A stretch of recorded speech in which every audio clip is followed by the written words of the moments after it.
안녕하세요. 흥상민의 심리상담소 시작하겠습니다. 날씨도 덥고 이제 장마도 시작된 것 같은 느낌 오시죠? 그런데 재밌는 뉴스가 나왔습니다. 어떤 뉴스냐고요? 무슨 사건이 일어날 때마다 많이 나오는 병명 있죠. 조현병에 걸린 사람들을 방치할 경우에 어떻게 되는가 라는 그런 질문을 하시는 분들이 상당히 많으시더라고요. 근데 또 이럴 때 조현병 환자에 대한 언급이 전혀 예상하지 않은 곳에서 나왔다는 거 여러분 혹시 들어보셨어요? 서울역 폭행 사건요? 아닙니다. 청와대에서 이런 발표를 했습니다. 조현병 환자 볼턴이 그럴 수도. 볼턴이 누굽니까? 이거 볼턴이 조현병에 걸렸으면 그것 때문에 백악관에서 안보보좌관 자리에서 쫓겨났나 이런 생각을 하시는 분도 있으실 겁니다. 그리고 그게 일반 조현병이라고 병원에서 진단을 받으면 어떻게 해야 됩니까? 뭐 이런 질문들도 하시는 분들이 있길래 제가 조현병 진단을 받으면 어떤 일이 벌어지는가 의사들 또는 찾아봤어요. 그랬더니 재미있게도 나무위키에 이런 희한한 정리가 있는 거를 제가 봤습니다. 그런데 이 정리된 내용을 조현병 환자나 조현병 진단하는 의사나 또는 심지어는 이 보호자들도 가족들도 이 내용을 공유하고 너무나 잘 알고 있는 내용이라서 이 내용은 조현병 치료받지 않고 방치할 경우 나무위키에 있는 내용입니다. 하느님은 한 분밖에 없으며 나의 구세주입니다 라고 주 기도문을 외는 것 같은 마음으로 정신과 의사들이 외고 있는 주문이라고 여러분들은 이 내용을 어떻게 받아들이시겠습니까? 모든 병이 그러하듯이 초기에 조현병이 발병했다면 충분히 치료 가능하며 초기를 놓치면 점점 고치기 어려워지고 초기에 적절한 치료를 받고 병에 대한 자각을 가져 꾸준히 치료를 받으면 당뇨병처럼 충분히 관리가 가능한 질병이다. 한 가지 희망적인 사실은 이 두 조건만 갖춘다면 초기에 치료를 받고 꾸준히 관리하는 이 두 조건을 갖춘다면 정신적 이상에 가까운 조현병은 당뇨병과 같은 만성 질환보다 관리하기 훨씬 쉽다. 와, 당뇨병보다 관리하기가 쉽네. 이렇게 생각을 하실 수 있겠죠. 네. 그러놓고 또 어떤 이야기가 있느냐 하면요. 그러나 정반대로 시기를 놓치거나 증상이 좀 호전되면 복약에 소홀해지는 등으로 약물을 사용하지 않는 기간이 길면 내 신경 조직의 손상이 커져 신경 조직 손상에 따라 사고 능력이 저하되어서 병에 대한 자각 능력까지 떨어지게 되며 당사자는 극도로 심각한 환각 속에 치매에 버금가는 인지 기능의 실질적 손상까지 입게 된다. 타인에 의해 이상 증세가 있다는 것이 확인되면 미루지 말고 꼭 조현병 담당 의사한테 진료를 받도록 하자. 그러면 지금 이 말은 과학적 사실이 아니라는 건가요? 네, 과학적 사실이 아닙니다. 여러분, 이 내용은 마치 주 하나님을 믿습니다. 나의 구세주입니다. 라고 주 기도문을 외는 것 같은 마음으로 정신과 의사들이 외고 있는 주문이라고 이야기를 한다면 이 내용을 어떻게 받아들이시겠습니까? 주 기도문과 같은 주문이라뇨? 그러면 지금 이 말은 과학적 사실이 아니라는 건가요? 네, 과학적 사실이 아닙니다. 그럼 과학적 사실은 뭔가요? 네, 과학적 사실은 뭐냐면요. 조현병은 보여지는 환자의 증상에 따라 의사가 주관적으로 진단하는 병명일 뿐이다. 그 말은 뭐냐 하면 환자가 제가 환청이 보여요. 제가 환각이 느껴져요.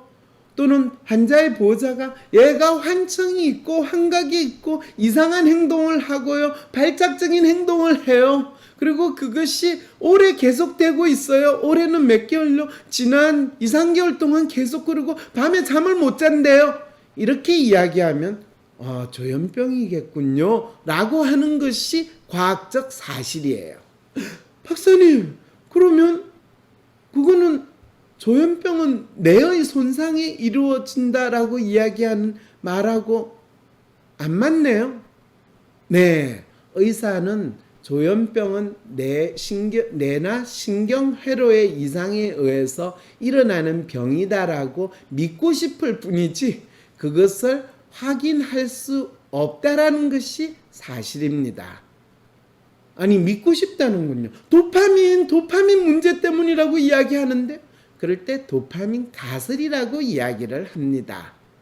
그 말은 여러 가지 신경 전달 물질에서 부족하거나 과다하게 분비가 되면 일어나는 증상이라고 믿고 싶다라는 이야기 중에 하나라는 거죠. 그래요? 그러면 지금 이 나무위키에서 나오는 것이 의사가 그렇게 믿고 싶은 주 기도문과 같은 이야기이지 과학적 사실이 아니라면 박사님은 그러면 뭐라고 이야기할 수 있나요? 거기에 대해서는 저는 이렇게 이야기할 수 있을 것 같아요. 초기에 조현병이 발생했다면 충분히 치료 가능하다. 이 말은 참 희망적인 기대입니다. 그리고 그럴 때는 조현병이 발생했다가 아니라 조현병의 주요 증상이라고 하는 환청이나 환각이나 환시나 이런 비정상적인 행동을 어떤 사람이 보이고 있다면 그것이 어떤 마음의 혼란, 마음의 문제인지를 파악하고 충분히 그 사람의 마음을 파악하기만 하고 그 사람의 마음을 인정하기만 한다면 어쩌면 그 사람이 조현병이라고 진단을 하든 마음의 아픔이라고 진단을 하든 또는 마음의 혼란이라고 진단을 하든 그 어려움은 극복할 수 있다라는 이야기는 할 수 있다는 거죠. 그래서 그 치료라는 것이 약을 지속적으로 복용하는 것이다 라고 이야기한다면 그것은 거짓말이다라고 이야기할 수는 없지만은 약을 이 효과에 대해서 과도하게 기대할 뿐만 아니라 실제로 조현병의 그 약이 어떤 기전으로 작용하는지를 모른 채 조현병 약이 인간의 사고와 신체 활동을 마치 코끼리도 잠들게 만드는 정도의 효과를 발휘한다라는 것에 너무 믿고 그렇게 약을 먹여서 거의 축 늘어진 상태로 그냥 무기력하게 있게 만드는 것을 조현병 치료라고 의사들이 믿고 싶어하는 마음을 알려주고 있다라는 이야기는 할 수 있다는 거죠. 조현병 치료가 약을 지속적으로 복용하는 것이다라고 이야기하는 것은 이것은 진짜 잘못된 이야기일 뿐만 아니라 일반적으로 의사들이 인정하듯이 조현병을 치료하는 치료율이 회복률이 10% 정도라고 이야기를 한다면 약을 먹어도 10%밖에 치료되지 않는다면 인간의 모든 질병을 인간 스스로가 회복할 수 있는 우리가 자가 면역 질환 이런 이야기를 할 필요 없이 인간 스스로가 자기 병에 있어서 회복할 수 있는 비율을 최소한 40% 50% 이상으로 생각을 한다면 약을 안 먹은 상황에서도 그 병에서 회복될 수 있는 기본적으로 치료될 수 있는 확률이 40% 50% 수준인데 약을 먹음으로써 더욱더 그 치료할 수 있는 힘이나 가능성을 줄이는 것이 조현병 약을 먹는 거다라는 정도로는 생각해 볼 필요도 있다라는 거죠. 그런데 이것을 당뇨병처럼 충분히 관리가 가능한 질병이라고 하는 말은 무슨 뜻일까요? 그거는 이 조현병은 치료를 한다는 게 아니라 약으로 관리해야 하는 병으로 의사들이 이미 설정을 했다라는 말이죠. 여기서 관리라고 한다면 마치 청도 대남병원에 입원시키듯이 그냥 요양병원에 폐쇄병동에 감금을 해놓고 수년에서 수십 년 동안 약을 먹인 상태로 방치를 한다라는 것을 치료라는 이름으로 조현병 환자들을 관리하고 있다라는 사실까지도 인정을 해야 된다라는 그 상황이 있다라는 거죠. 의료진이 이 증상들을 약으로 관리해야 한다고 주장한다면 그것은 약 이외에 다른 치료법이 없거나 약으로 증상을 완화시키는 방법밖에는 없다는 의료진 스스로가 이 조현병에 대한 포기 선언을 했다라고 하는 것으로 이해하는 것이 맞다는 거죠. 이런 협박까지 의사들이 지금 하고 있어요. 약물을 사용하지 않는 기간이 길면 내 신경 조직의 손상이 커져서 이에 따른 사고 기능 장애로 점점 재활이 어려워진다. 사실은 정확하게 이야기하면 약물을 사용하는 기간이 길어지면 내 신경 조직의 손상이 점점 커져서 사고 기능 장애로 재활이 더 어려워진다. 그 말은 내 신경 조직의 손상이 커지는 것은 약물을 사용하지 않는 기간이 증가해서가 아니라 약물을 사용한 기간이 증가해서 내 신경 조직의 손상이 커진다는 거예요. 조현병이든 정신병 약을 장기적으로 복용하게 되면 약물을 사용한 기간이 증가해서 신경 조직의 손상이 커진다는 거예요. 그래서 조현병이든 정신병 약을 장기적으로 복용하게 되면 더 이상 그 약에서 벗어날 수 없기 때문에 약을 먹으면 먹을수록 내 신경 조직이 손상이 일어난다는 사실이라는 거죠. 정신과 약은 약을 먹으면 먹을수록 내 신경 조직이 손상이 일어난다는 거예요. 너무나 재미있게도 의사들은 약을 복용을 중단하면 내 신경 조직이 손상이 일어난다면 조현병을 치매하고 동일하게 생각을 하시나요? 그리고 치매 약도 약을 통해 가지고 내 신경 조직이 더 이상 손상이 되지 않거나 회복되게 해주는 게 아니라 기껏 약효가 있다면 내 신경 조직이 손상되는 것을 늦추어주는 효과밖에 없다라는 게 전문적인 또는 과학자의 기본적인 연구 결과인데 의사들은 조현병 약이든 정신과 약은 내 신경 조직을 손상시키는 거를 거꾸로 돌려가지고 약을 복용을 하지 않으면 내 신경 조직이 손상된다라고 이야기를 하면 세상에 이런 황당한 이야기가 어디 있어요. 그러면서 조현병 환자 이야기만 넣으면 약을 복용을 안 해서 그렇다라고 이야기하니까 누구도 질문을 던지지 않고 있는 것이 안타까움이라는 거죠. 조현병 환자로 진단받은 사람이 복약을 시작한 이후로 점차적으로 환자의 사고 기능 장애가 일어나는 것은 약의 영향과 그 다음에 그 약을 먹음으로써 스스로 자신의 생활 관리를 할 수 없는 환경에 처하게 돼요. 그렇게 되면 더욱더 내 신경 조직의 손상은 가속화가 일어나게 됩니다.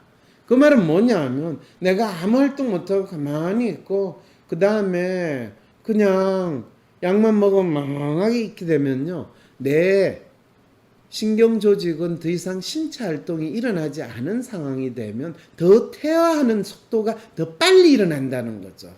그래서 이 청도 대남병원과 같은 그런 정신병 환자들 수용하는 병원에 집어넣기만 하면 일상 사회생활을 하는 것보다 2배, 3배 이상으로 모든 신체 기능이 저하되는 게 더 빨리 일어나게 되는 거예요. 그러면 일단 사회로 복귀하거나 재활한다라는 것 자체는 더욱더 어려워지는 거죠. 지속적인 약물 섭취와 변화된 생활 환경은 환자의 신경 조직 손상 또는 이에 따른 사고 능력의 저하를 초래하면서 점차 극도로 심각한 환각 증상과 더불어 결국 치매에 버금가는 인지 기능의 실질적 손상까지도 유발하게 되는 거죠. 의사들이 약을 안 먹어서 일어나는 심각한 환각 증상과 더불어 결국 치매에 버금가는 인지 기능의 실질적 손상까지 유발한다라고 이야기하는 것은 약을 먹지 않아서가 아니라 약을 먹어서 그리고 폐쇄병동에 감금돼서 더 이상의 일상적인 사회활동을 하지 않음으로써 일어나는 결과라는 이야기를 여러분들한테 꼭 하고 싶다는 거죠. 그래서 정신과 약, 특히 조현병 약을 복용한 환자들이 보통 수십 년 동안 약을 먹게 될 뿐 아니라 완치율이 아주 낮은 이유는 바로 이 의사들의 치료법에 있다라는 사실을 우리는 알 필요가 있다는 거죠.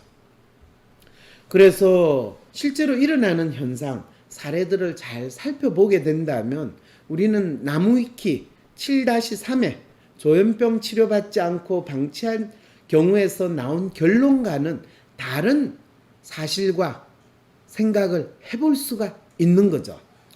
자, 조현병 담당 의사한테 치료를 받도록 하자. 초기에 진료를 받아 치료를 하는 것이 중요하기 때문이다 라는 말이 꼭 있어요. 그런데 이 말은요, 마치 어떻게 들리느냐 하면 마치 10계명에 나오는 제1계명 같아요. 나 외에 다른 신을 위하지 말라라는 계명처럼 들리는 거죠. 여러분들, 지금 정신과 의사들이 약과 이 본인이 의사라는 것을 마치 신이 내가 말하건대 세상에 빛이 생겨라 라는 것과 마찬가지로 내가 딱 보니까 너는 조현병 환자야, 내가 딱 보니까 너는 우울증 환자야 라고 하는 그런 마음으로 환자를 진단하고 진료한다라고 한다면 여러분 이해가 가십니까? 그랬을 때 사실 분명히 조현병도 병이라고 주장을 하면 병을 다루는 전문가 의사들한테 치료를 받아야 한다라는 논리적 근거가 생길 수는 있는데 그것이 병이 아니라면 어떻게 됩니까? 라고 할 때 그럴 때는 병이어야 해요. 병 아닌 거는 있을 수가 없어요. 라는 건 나 외에 다른 신을 위하지 마! 이렇게 이야기하는 그 마음이 되는 거죠. 약을 그런데 어쩌면 정신과 의사분은 신에 준하는 구원자로 받아들이는 건 아니었을까? 21세기 현대사회에 살고 있는 많은 사람들은 더 이상 신이 병을 치료할 거라고 생각하지 않고 의사가 병을 치료할 거라고 생각을 하는데 그럴 때 이 조현병을 치료할 수 없다고 믿는 정신과 의사들은 자기 대신에 약을 신으로 내세우는 건 아닐까라는 이런 그분들의 마음을 제가 읽어주고 싶은 생각이 듭니다. 혹시 이 방송을 이 정신과 의사분이 들으신다면 당신이 생각하는 이 조현병이 내 신경회로의 잘못 또는 도파민과 같은 신경 전달 물질의 잘못이라고 혹시 믿으신다면 그거는 나 외에 다른 신을 믿지 말라라고 믿는 그 10계명을 막연히 지금 21세기에 조현병 환자한테 적용하는 것은 아니었을까라는 생각을 한번 해보시면 어떨까 싶은 그런 생각이 듭니다. 왜냐하면 21세기의 인간은 자기 마음이 어떤 것인가 라는 것을 과거와는 다르게 더 이상 절대자 신의 존재를 믿기보다는 마치 자기 자신의 마음이 마치 신과 같은 그런 것으로 믿고 살아가는 것이 21세기에 살고 있는 많은 사람들의 마음인데 스스로 자기 마음의 주인이 자기 자신이라고 생각하지 않는 마음을 가질 때 내가 뭘 해야 될지 모르겠어요. 이런 식의 행동을 하거나 이상한 게 보여. 누군가가 나에게 지시를 해요. 그걸 따라야 해요. 이것이 정확하게 자기 마음의 주인이 자기가 아니고 대통령님 저 문제를 해결해 주세요. 주인님 저를 이 굶주림에서 저 일자리를 이렇게 이야기하는 마음이 될 때는 거의 조현병 환자가 스스로 자기 삶의 주인이 아니라고 믿고 누군가가 자기 삶을 구원해주는 그런 심리 상태에 있다고 할 때 별로 다르지 않다라는 거죠.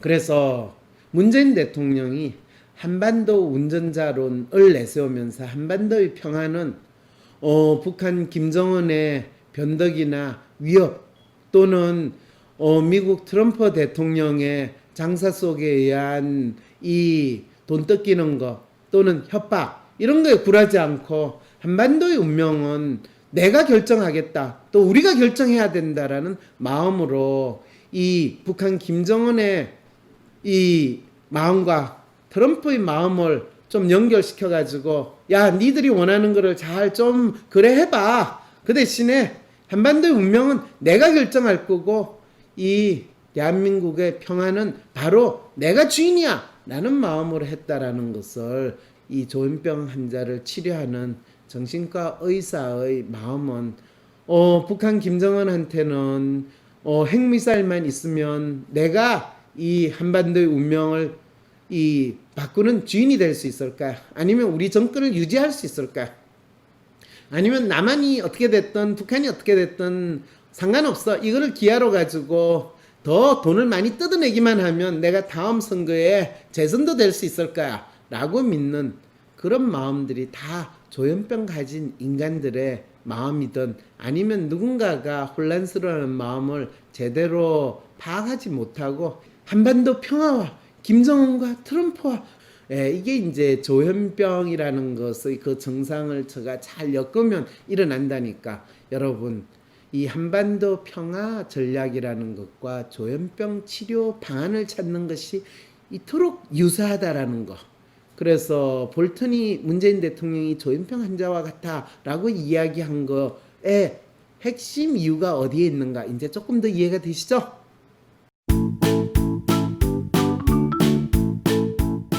한국인의 심리 코드 강독에 대해서 다시 안내를 드리겠습니다. 7월 10일부터 8월 28일까지 매주 월요일 날과 금요일 날 저녁 8시부터 10시까지 한국인의 심리 코드 이 책의 내용을 저와 함께 강독을 하는 한여름 강독 시간을 마련했습니다. 한국 사람들이 어떤 마음으로 이 사회에 살고 있는가에 대해서 한국인의 마음을 탐색한 책입니다. 마음이 뭔가요? 내 마음을 알고 싶어요. 이런 생각들 참 많이 하죠. 그죠? 이럴 때 당신의 마음은 무엇입니까? 라고 할 때 네, 당신의 생각이 당신의 마음일 수도 있습니다. 우리 일상생활에서 내가 살아있고 또 내가 생활하는데 내 마음이라는 것은 구체적으로 어떤 이슈나 주제, 문제, 내 생활 속에서 내가 어떤 행동으로 나타내 보이느냐에 따라서 내 마음이 자연스럽게 표현된다라는 것을 여러분들이 먼저 알 필요가 있습니다. 그래서 여러분들이 한국 사회에서 살고 있는 자기 마음을 확인하는 방법은 자기가 구체적으로 사는 삶의 문제가 뭐라는 것을 여러분들이 콕 찍을 수 있을 때 한국인의 심리 코드는 바로 이 각자가 가지고 있는 마음의 정체가 교육에 대한 저희 마음은 뭔가요? 이 사회에서 성공하고 출세하는 마음은 뭔가요? 이런 식으로 여러분들이 각자의 삶에서 내가 가지고 있는 마음이 뭐고 저 사람이 가지고 있는 마음이 뭔가를 구체적으로 알고 싶고 이 유튜브를 통해 가지고 여러분들하고 직접 여러분들이 채팅창에 독하는 내용에 대해서 질문까지 할 수 있는 이런 방식의 강의 프로그램을 마련했습니다. 그래서 관심이 있으신 분은 바로 지금 이 링크 클릭하셔가지고 신청을 하시면 됩니다. 그래서 자세한 사항 및 신청 방법은 유튜브 황심소 커뮤니티 게시판에 있는 링크를 클릭하셔가지고 신청을 하시면 되니까 여러분들 7월 10일부터 8월 20일까지 매주 월요일과 금요일 저녁 8시부터 10시까지 이루어지는 이 강독 시간에 여러분들 뵙도록 하겠습니다.